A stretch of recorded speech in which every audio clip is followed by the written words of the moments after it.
Good evening and welcome to the Business Day. I am Sandy Williams. Jamaica's net international reserves rose by $157.4 million to $6.3 billion at the end of December 2025. That's up from $6.1 billion at the end of November.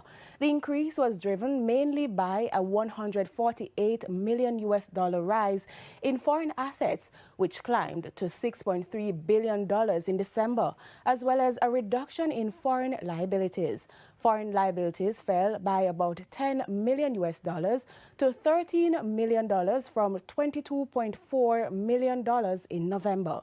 As a result, the country's reserves were sufficient to cover 52 weeks of imports in December, compared to 51 weeks the month before. The net international reserves were also able to finance 33 weeks of imports of goods and services, marginally higher than almost 33 weeks recorded in November.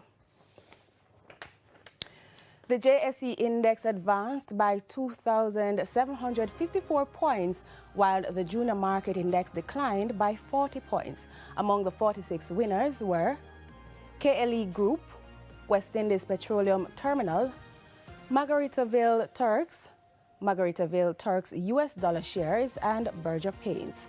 The 50 losers were led by Epley 7.75% preference, Knoxford Express, Mayberry Group, Paramount Trading, and JMMB Group 8.5% preference shares. 20 stocks closed the session selling at the same prices they started trading.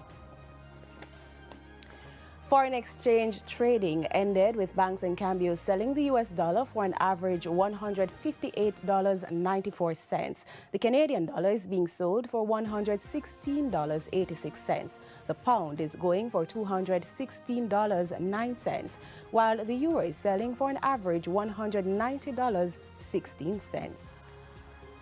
And that's the Business Day. I am Sandy Williams. Good evening.